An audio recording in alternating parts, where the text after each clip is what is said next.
Hello everyone, how to toots back with another new video. So today I'm gonna share with you how you can add any picture on your Google Workshop or Google Keep Notes. Okay, so I'm just going to click the Google Workshop and here will get the option.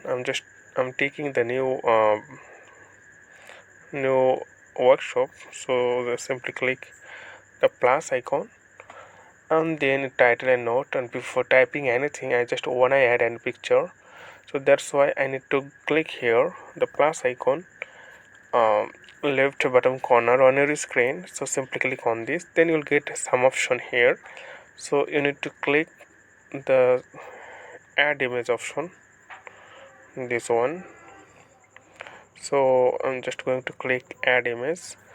When I add image, then you need to choose any picture, which picture you want to add. So I'm just going to add randomly any picture like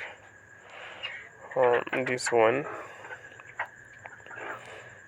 I'm just going to add any picture, and when I click add picture, then you'll get the option.